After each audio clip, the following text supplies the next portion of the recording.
boom coming in hot. What's going on, everybody, man?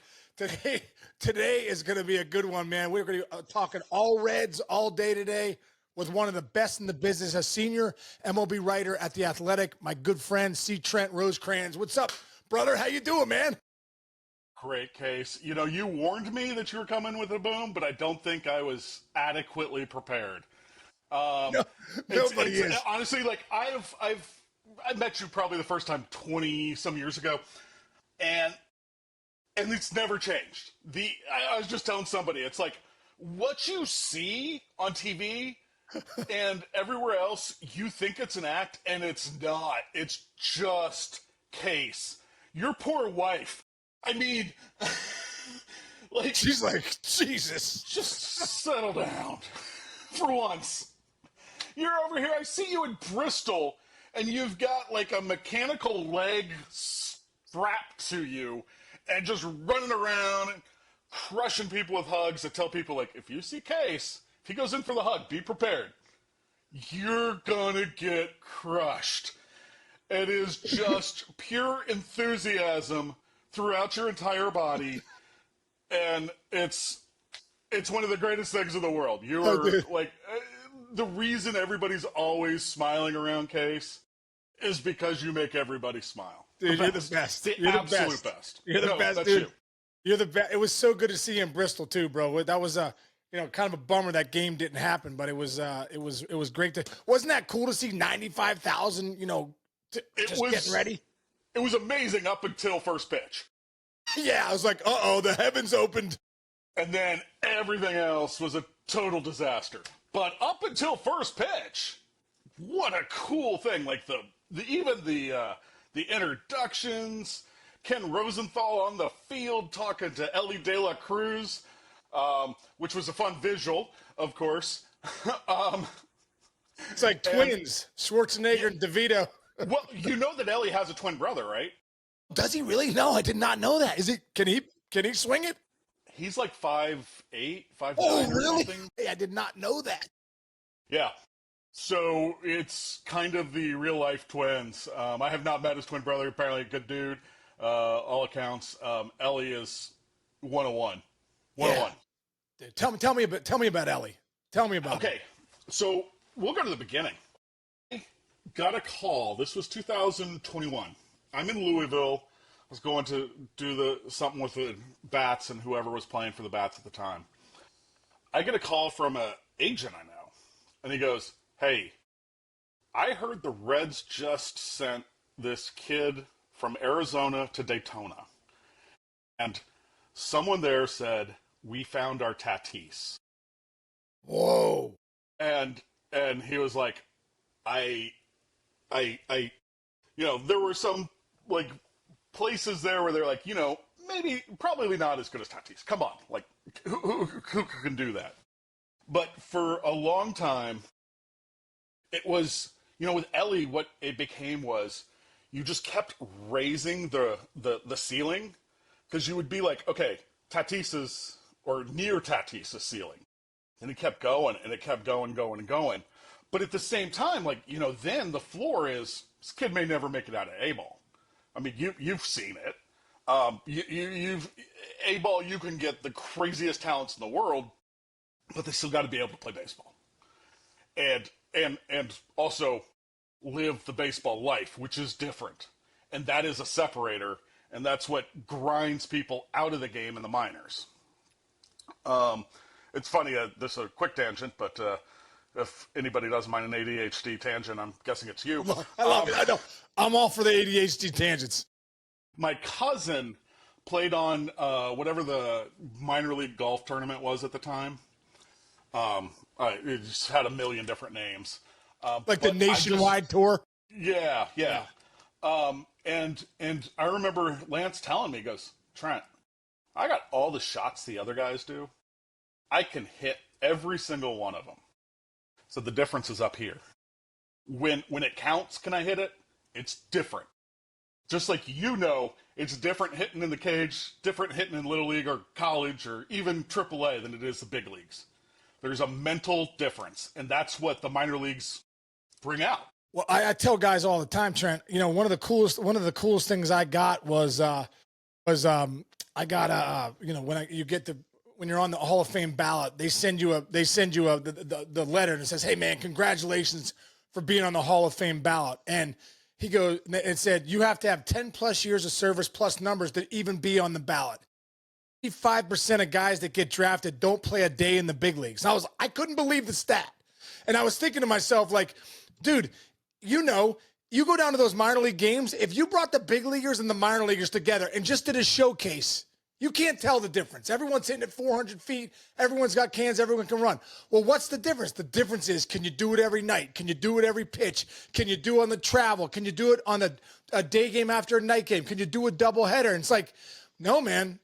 95% of guys can't do that. But the 5%ers, they're the Ellie De La Cruzes, the guys that end up getting out, And it's funny, it's like Ellie is almost, when you talk about the hype prospects and all this stuff, he is almost the reverse of the natural thing you think of. Because he was the last guy the Reds signed in their class. With their leftover money, they went to watch another guy in the DR, and the Biscone said, "Hey, you really need to watch this kid. He works hard. He's a really smart baseball player. I think there's something there. And I think he's going to be a good player." He wasn't expecting superstar or whatever. He is, and it's funny because they signed him, and this was 2018. Shoot, I'll send you this picture. Case, where's my phone? It's in my pocket. I'll send you this picture. So I go, 2018 is my first year at the Athletic. And, after the trade deadline, Reds are out of it. And so I go to the Dominican Republic because I'd never been to the complex and I'd never been to the DR and see exactly what happens. Well, I go and, just spend a couple days there, whatever. And I'm sitting up in the tower with Barry Larkin, and we're watching the shortstops, whatever. And then we go down, and he's talking to the shortstops. And I just sent you the photo to your phone. Yeah, let me see that. I'm taking a picture of Barry Larkin talking to these kids, 16-year-olds who had just signed. So fast forward to 2023. I'm like putting the thing in my head. I'm like, oh yeah, he was a 2018 class. I was down there then, and so it's actually a different picture that I showed Ellie. I'm like, hey, this was when you were signed, right? It's like, yeah, man. And I said, so you know all these guys? He goes, yeah, that's me. And I'm like, what? And so I just sent you the picture. You have it. It's incredible. Yeah, that's him right there, right? 135 pounds. Yep.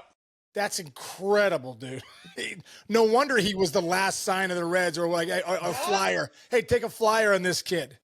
And honestly, he was worried during the pandemic that they were going to cut him because, just the way baseball was and everything. But that's when he had a growth spurt. Oh, did he? Perfect timing. And so 2021, they get these guys back and they're like, whoa, who's this kid? And he is now 6 whatever. I think he's listed 4 or 5. I think he might be a little taller. He's bigger than that. I think he's 6. I think he's 6'6". I do too. He's not quite O'Neill Cruz, but yeah, he's close. In height, O'Neill Cruz is twice as wide as Ellie. Yeah, you're right, O'Neill dude. Cruz's shoulders are unreal. The two people that have ever, just in person, saw that, I go, those shoulders, holy crap. It was O'Neill Cruz, but then at the Futures game in Arizona, it was Mike Trout. And I'm like, dude, you don't realize how big Trout is until you shake his hand. You're like, dang, this guy's a big dude, thick dude. It's like that's like Scott Rowland, who's deceptively large. Yeah, just that. You saw him move. Country. You saw him move at third base, and you're like, oh, whatever. And then you shake his hand, and it's like it's what he is. He's a basketball player. They're just huge, and he has that athleticism. Yeah, absolute monster. So anyway, we watch Ellie. So I start following Ellie when he gets to Daytona, watching kind of the stats and whatever. Next spring, I go and I'm like, oh, this is the kid they were telling me about. Okay. And then later that year, my mom was living in Huntsville, Alabama. My parents, no, my mom just then, because my dad had already passed, in Huntsville, Alabama. And so I went and watched the 6-game series with the Lookouts down there, visited my mom, and I'm like, oh my God, this kid, every game of those 6 games, he did something different. Whether it was running or hitting or throwing or even just kind of, I think there was a game where he walked 3 times and he hadn't, that was kind of the next thing. And so then I'm like, all right, I'm all in. But I'm sitting there going, man, am I overhyping this guy? And at some point I'm like, I think I'm underhyping him. And that realization came at AAA. So 23, right before he comes up, I'm down in Louisville, and I'm talking to guys and like Ellie, because he, by that point he's the guy, and we all know it. And so I'm talking to a veteran player, a vet who had been in the big leagues. I don't know that he's been in the big leagues since, but a good dude that I know. And like a AAA veteran can go one of 2 ways. And you never know, guys. Yeah, be it bitter Bob, or helpful. And the guy I know,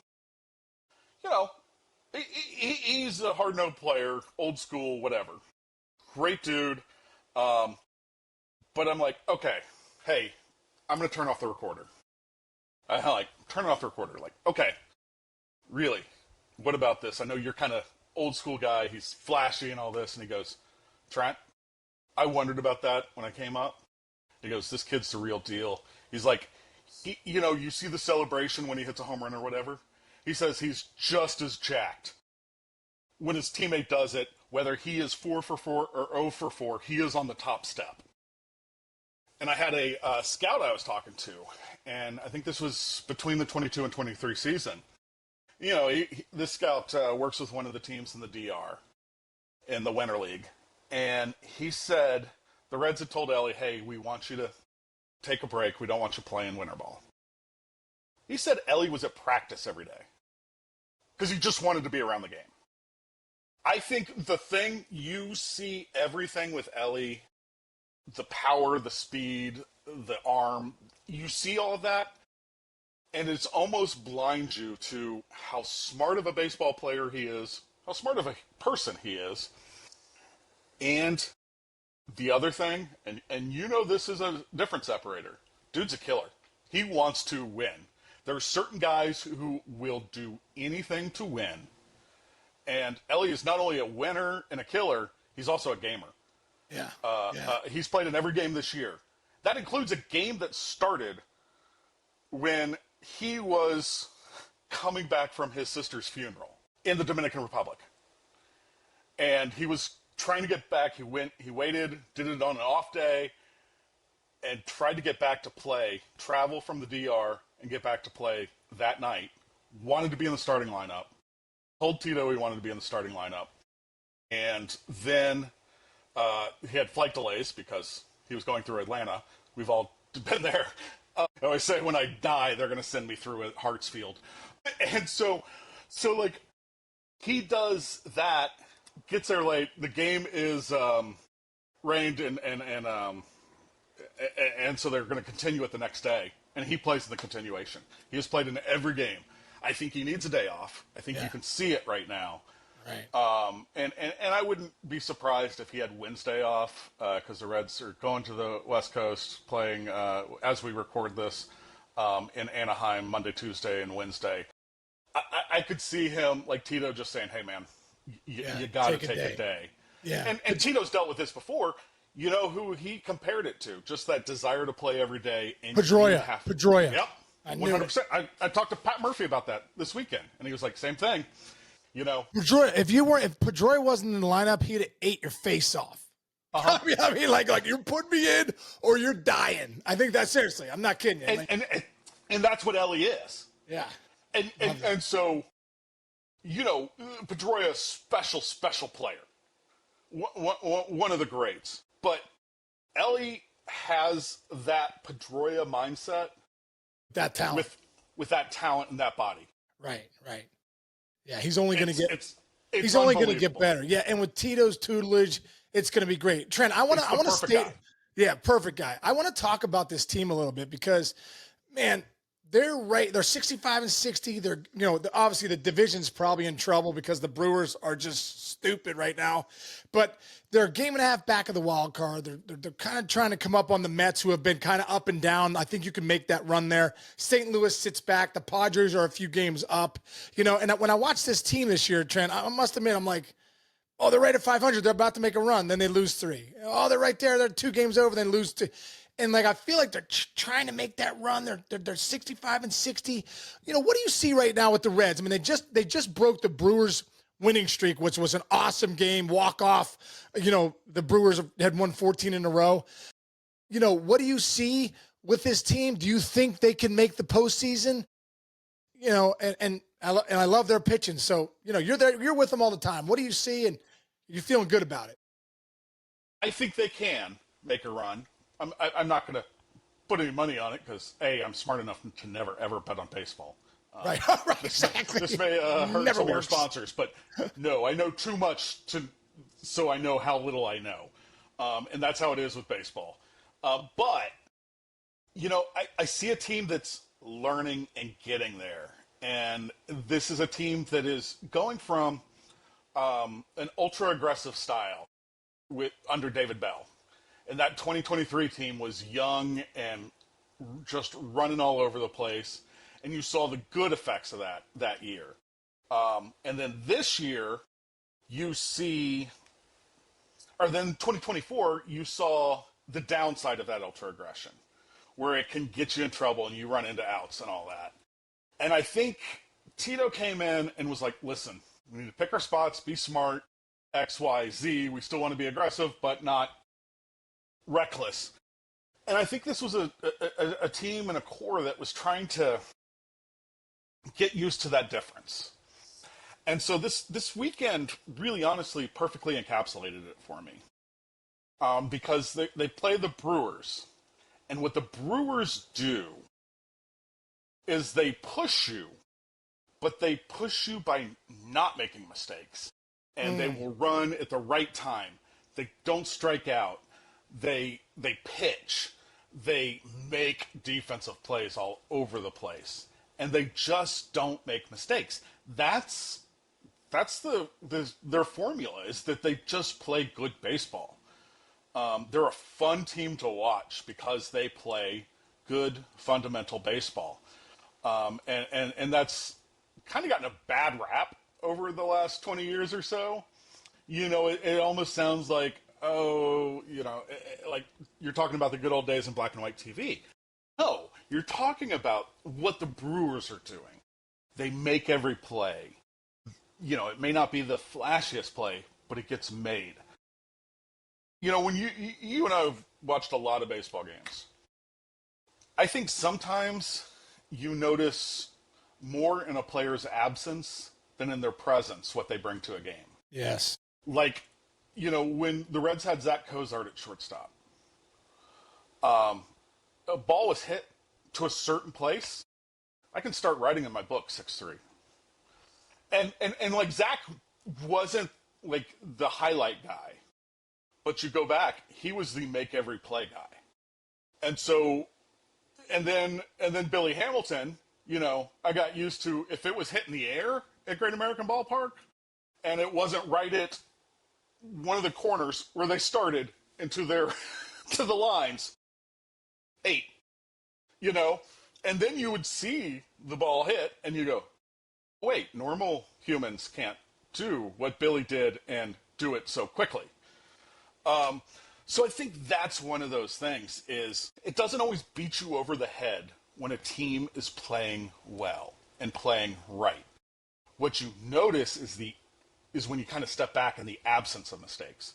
Honestly, the Reds could have swept the Brewers. They had each game right there. The Brewers came from behind in each game, including Sunday's game. Friday, 7-run lead. It's 8-1 after 2. Jeez. But The Brewers put together a couple hits. The Reds then can't turn a double play, and then they score 5. And, then another inning, there's the inning that they score 2 to tie it, the Brewers, which was the 4th. Gavin Lux makes an error that keeps the it was a sure double play. You're out of the inning. Instead, you get Yelich back to the plate, and he does Yelich things. Can't do it. And they tie it up, and then Yelich does more Yelich things. Once it's tied, he's like, "Oh, I'm gonna." He was a triple shy of the cycle. Yelich has 3 cycles all against the Reds, 2 at Great American Ballpark. Just 2. Think about that case. You've played a lot at Great American Ballpark. Yes. This is not a cycles park. I actually wrote this story and talked to him right before Ellie did it, because before Ellie, the last Red to have a cycle was Scooter Gennett. No. Was he had 4 homers. That's pretty good. Maybe a little better. It was Eric Davis in '88. What? Think of the guys they've had. Lark never did it? Lark never did it. Wow, I would not have thought that, Trent. No way. And I mean, you would think Eric Davis. Well, sure. There's nothing on the baseball field Eric Davis couldn't do. Yeah. I'm convinced he could go out and play now. He looks like it. Oh, yeah. Until he takes his hat off, you can think he's a current player, and then it's like, okay, I see where the hair's done, but he's still the coolest man in the world. So cool. The baddest man on the planet when I was a kid watching him play. But you know what? Here's the other comparison. I love that Rick Stowe gave Ellie De La Cruz 44. Love it. Yeah, because he's got a little Adam Dunn, little Eric Davis in there. A lot of. I mean, Eric Davis is really the best comp I can think of. I agree. He's like a switch hitting Eric Davis. Yeah, which is incredible. Because ED could do everything on a baseball field. When I was a kid, I thought he was Superman, and I don't think I was wrong. He was, and if he hadn't got hurt, he's first ballot Cooperstown. Book it. You're talking like if you look at, I think it's from All-Star break to All-Star break in '86 and '87. If you look at that, and these are round numbers, and depending on the little dates you use, he had a 162 game span where he had 90 to 98 stolen bases and like 40 to 48 homers in 162. I mean, we're talking greatest season of all time. And that is the talent that Eric Davis was. Eric Davis, oh God, we keep going on tangents, but sorry. Eric Davis, I was talking to Ken Rosenthal. Ken wrote a story when he was in Baltimore where he sat with Eric as he went through chemo.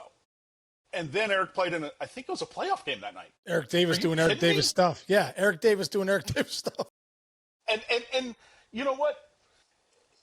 It's like, oh, a human couldn't do that, but Eric Davis could. Yeah, right. It's true. And the other thing, Case, you know this. You've talked to Eric, ED.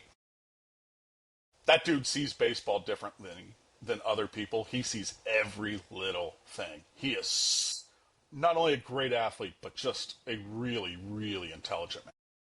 He really is, man. I love talking baseball with him. And the fact that he's still with the Reds, still helping out at spring training, still talking to guys. I know him and Ellie were close, coming up and stuff. So, good for the Reds for keeping ED. They know, Oh, like they love him, and anything ED wants to do, they'll let him because he's doing it for the right reasons. Right. He is just one of those positive, great people.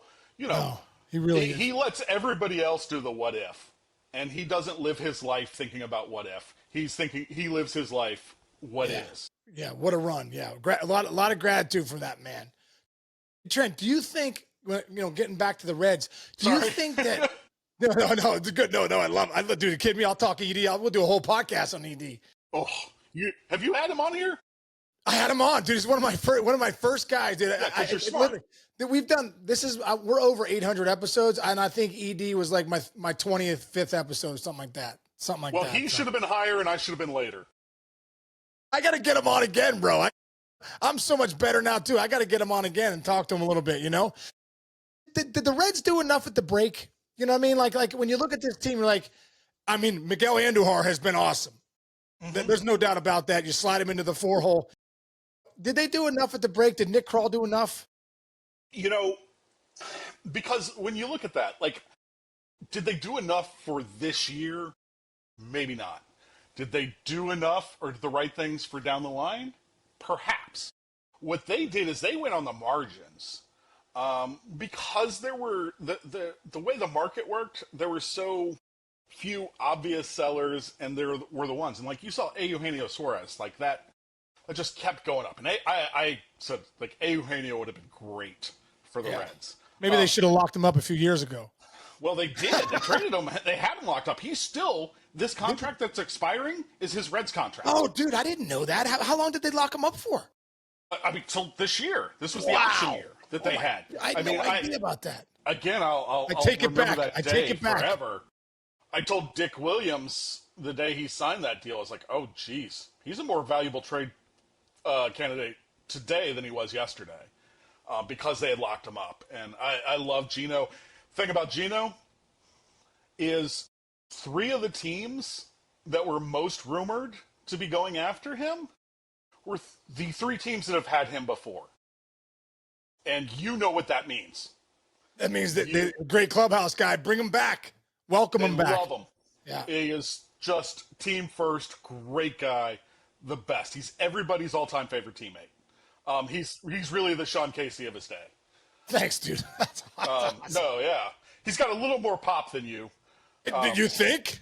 He's got way more pop. The guy can crush a baseball. So let me go back. This just made me think of the pop. My first, one of the first big league games I ever got to cover. Well, my first big league game I covered professionally was the 25th anniversary of Hank Aaron's 715 in Atlanta. Later that year, I get to go to Boston for the All-Star game for just crazy, no real good reason. I remember, this is me still young and not having been around big leaguers and thinking I knew a little bit about baseball. Knew very little now that I know what I don't know, which is all of it.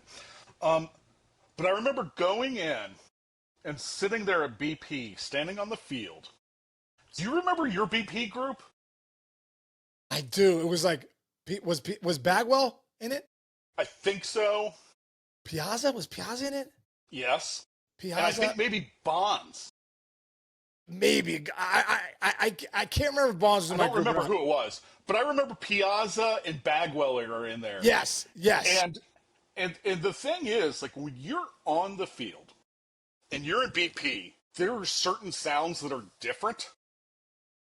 And I was like, so I'm watching this group, and it is just loud. And the joke at the time was and then there was Sean Casey. And hell, you were there. You were an all-star that year. You're a great career, great player. But Mike Piazza, the sound off of his bat. So loud, dude. So loud. Dude, how about I remember that vividly. What an incredible, first off, what an incredible all-star game that was. But second off, talk about loud. I go back to my Reds days. My hitting group was Dunner, Griffey, and Kernsey. All of us, and I remember we would do our rounds. Everyone had their thing. Then the last round, Griff was the best. Junior's like, all right, boys, grown folks round, and it was if you hit the dead, only counted if you hit a homer to dead center. So I was like, it was it's such a great thing. Griff was like, all right, grown folks. So I loved it. All those years, Griff would come in, all right, grown folks round, and everyone knew you hit it the dead center. It matters. If you don't, it doesn't. But you talk about loud. Junior was loud. Dunner was loud. I mean, these guys could hit a baseball better than, 2 of the best in the history of the game.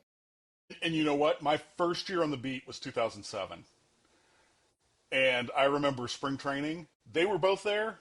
They weren't the loudest. Willie Mo Pena? Josh Hamilton. Oh, Josh Hamilton was on the Reds. That's right. For that split second. His first year. His rookie year. Dude, he could mash a baseball. I remember Dunn sitting there going whoa. And Dunner's hit, just ridiculous. Yeah. No, it's incredible.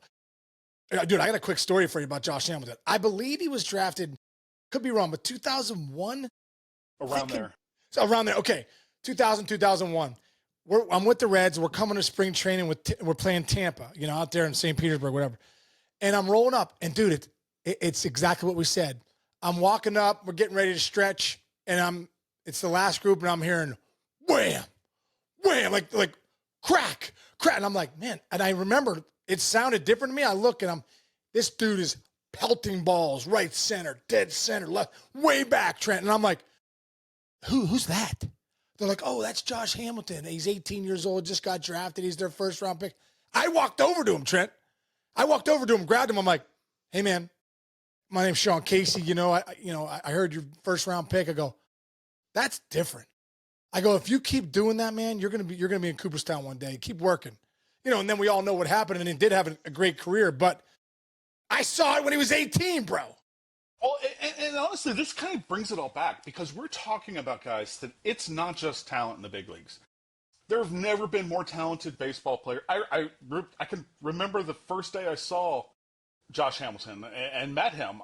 It was the day before spring training started in 07, and I was at the complex, had gone, just kind of went to say hi to some people, and I turned the corner and run into almost literally Josh coming off into the clubhouse. And I go, oh my God, if God designed an outfielder, that's it.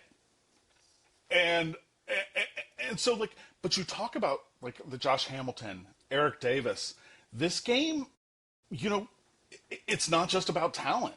It's about luck. It's about opportunity. It's about preparation. It's about so many different things. Recovery. Recovery. Yep.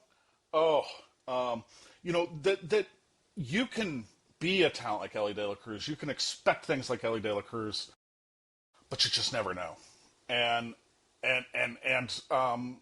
as fans, we were robbed of careers of Josh Hamilton and Eric Davis. And so, I hope and pray that we get to see Elly De La Cruz be everything we think he can be. Yeah, I agree. And you talk about talent. There's just so many talented guys right there. And one of the guys I want to talk about is Chase Burns.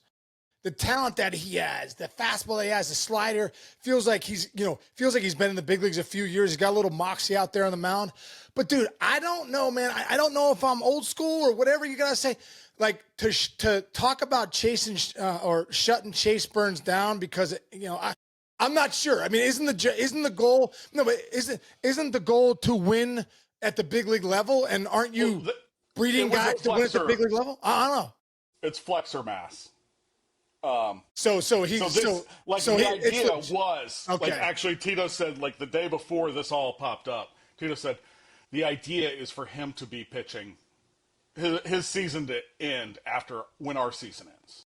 Okay, so he's got something going on. Yeah. He's on the IL. They said the MRI came back best case scenario, but we're still talking flexor mass. Okay. I thought they were doing the old phantom. No. Hey, we want to shut him down, but he's on the. Okay, so it's legit. No, it's legit. Okay, it's legit. Because honestly, when you look at this goes back to the deadline moves, where Nick Kroll was playing the margins.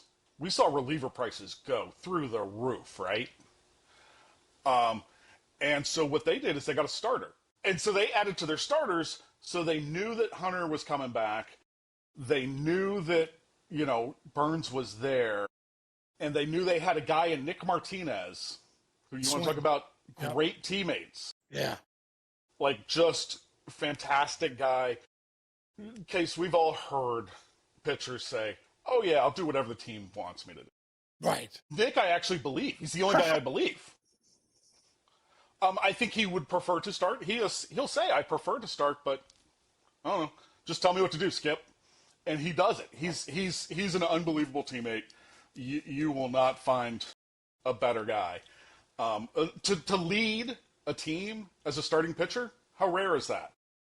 Yeah, it's so rare. Much less a swingman. But so the idea was, okay, we'll move Nick there. And then once Hunter comes back, we'll move Burns to the bullpen. And to me, it makes a ton of sense. It's David Price, right? That first year in Tampa. Yep, that makes sense. You have Burns, who's still trying to, he's trying to learn that changeup. He's trying to pull it back. And that's what he needs to be a starter. But to be a reliever, he's got it. Oof. I mean, like, you're talking, look at his walk rates in the minor leagues. Look at his walk rates here. With that stuff, that's, you know what? Say he's okay, and he comes back and he pitches again this year and the Reds make the playoffs. Do you want to face Green, Abbott, Lodolo, and then close it out Burns? I mean, like, that slider, the fastball, just like two pitch. You're gonna 1 inning. You come in 2 pitches. Dude, you're right. It's like David Price in 08. When all of a sudden he was that weapon. I know because I was on the Red Sox that he closed out, punched out J.D. Drew in Game 7 of ALCS. I was like, wow, this guy's got some big time stuff. But he was really a starter. But in his rookie year, they said, hey, dude, we're going to save you. Why don't you come out of the pen and close some games for us? What I want to see Hunter Green go like 6, Brent Suter 2, and then Chase Burns. Yeah. Can you imagine having like 3 at-bats against Green, Suter, Burns? Yeah, you're a mess. You're a mess. Oh, it's so true, man. It's so true. Yeah, what do you think, Trent, as far as, looking ahead? You look at the lineup, they got Key Brian Hayes. For me, I'm like, I know he's legit defensively, and he's better than everybody defensively. It's not even close. It's not close. It's not even close. And you've seen some of the plays. 2 weeks. Made. Yeah. 2 weeks. I can think of like 6 plays. In 2 weeks of baseball. Really? 6 plays where I go, oh my God. I was talking to Pat Murphy about that, and he was just like, everybody talked about Arenado, and he overshadowed him. But this guy, like, just coming in, watch Saturday's game. I think it was the 8th inning. The Brewers have runners on first and third. Lay down a perfect bunt with 2 outs. But it was a perfect bunt, and it was a tie game.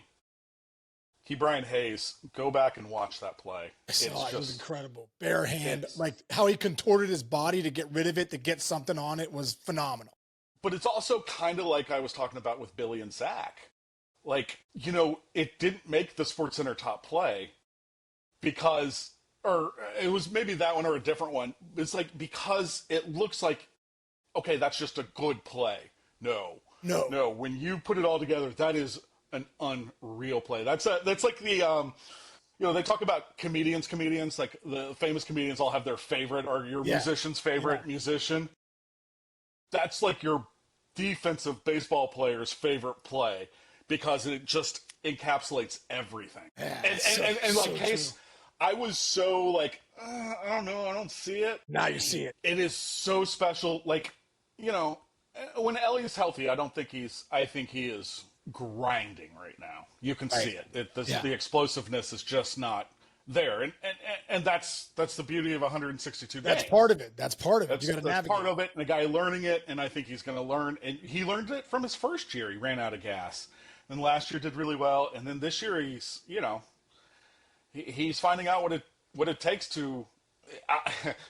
Sorry, again, tangent. I remember talking to Joey Votto. Was that 18 that he was just unbelievable? 17. I mean, one of the many times. But I remember that year, it was when he finished second in the MVP, so I think it was 18. I remember talking, we're at Wrigley, is the end of the season, and like, hey, you do all these things, I think at 38 or whatever, he hits 37 home runs or something like that. And like, what are you most proud of? He goes, 162. Like, oh man, playing 162 games. He goes, no, Trent, starting 162. Starting 162, yeah. Because that's different. That's the best of abilities availability. How do you put up big numbers? How do you get second MVP? You got to put up numbers. How do you put up numbers? You got to play every day. I voted him 1 for the record. Yeah, That was when I'm sure. Giancarlo Stanton, who had a great season. That's when he had like won. 59 bombs or something, right? Didn't Stanton? But Joey that year, like the amount of multi-hit games he had, the amount of times, like if he weren't on base 3 times a game, I was like, oh, bad game. Right. No, Joey is just a different beast. Yeah. Different beast. Yeah. And I've been lucky. a scientist too, as far as hitting goes. Just a savant, Yeah. you know, and someone who thinks about the game differently and better than anybody. Thinks about everything differently than everybody. Yeah, right. Yes. But Joe, like, how freaking lucky am I in my career? I've, my whole career has been spent mostly around a small market, so-called small market team. I've never covered a team that didn't have either and this was my first year here was 2004, so 21 years. Never gone to a Red Stadium where they didn't have, at least on their 40-man roster and active, Ken Griffey Jr., Joey Votto, or Ellie De La Cruz. It's incredible. It's 3 of the greatest players maybe to ever play the game if Ellie keeps it going. And so different too. There are a lot of similarities with Junior and Ellie, both like the power, the speed, the arm. I mean, Junior's speed, I think people forget about what he was like as a young player, and he could run. And so like I'm blessed to do what I've done regardless, even if I had been covering any Marlins. Marlins. I mean, Marlins. You could have. The Marlins has wait. We go back. The Marlins had Stanton, Yelich, Real Muto. They had some Ozuna. Remember that outfield of Stanton, Ozuna, Yelich. That's with incredible. Real Muto behind the plate. Yeah. And Fernandez. Oh yeah, Jose Fernandez. Oh man, God rest his soul. What a so legit. He was like the Skeens. He's kind of like what Skeens is now. Yeah. Fernandez. Yeah, it's incredible. So no, like it's been pretty lucky I'm blessed in so many different ways, but that's certainly one of them. And my Sean Casey, that's right. Don't you forget about Sean Casey, pal. I will never forget about Sean Casey because I probably still have hand injuries from the handshake. Dude, true story. Dude, I got prepared. Quick. People prepared me. Dude, and it didn't prepare me. Well, dude, I have 2 stories in that. Barry Larkin one. I used to give such big hugs when we would win. And Lark comes in. There's a walk-off. He's coming in, and I'm like, yeah, I'm at the plate. And I go to give him a hug. Oh, dude, he goes he's got a black belt. He hits me with the black. He hit me so hard. I thought he broke my rib. My helmet went flying off. He's like, dude, I wasn't going to let you give me the Sean Casey hug for the game winner. That was the first thing. And the second thing, you talk about a handshake, Pearl Jam, those guys are, buddies of mine. So I used to go backstage a few years back, bunch of years back, Matt Cameron, their drummer's a little dude. Say Matt Cameron, yeah. And he comes in, hey, what's up, Case? And I give him a big handshake or a hug. And dude, Pete, who's their security guard, great guy, comes up to me later on. And he's like, hey man, Case, he's like, can you do me a favor? Matt Cameron thought you broke his hand at the break. He's like, if you could just give daps. I go, dude, never again. No more handshakes. You'll never see a handshake. Daps and light hugs. So last 10 years, just daps and light hugs for Vetter and the boys because I almost broke Matt Cameron's hand and ruined the tour. True story, brother. Dude, well, Trent, man, thank you so much, dude, for coming in the mayor's office, talking some Reds, talking some Brewers, talking some ED and all the great players. We got a little Votto in there, too, and you're the best, dude. Love to have you on at some point again, too, maybe down the stretch, as the Reds are making that run. Case, and I mean this, anytime. Thank you, dude. The absolute best. Again, people, I've known Case for 20-some years. This is every freaking moment. And the joy that you bring to everyone around you, what you do with the Joe Nuxhall Foundation. Honestly, I do this all the time. Just a special, special human being. Sean Casey. Thank you. Every success is earned and deserved, and just the best you will ever meet. Dude, you're the best. I appreciate you. Hey, we're really quick. Where can our listeners find you, brother? Theathletic.com. Easy Great. enough. Great. That's easy. Athletic.com. Tune in. And Trent, great seeing you, man. Good luck the rest of the way, and I'll catch you down.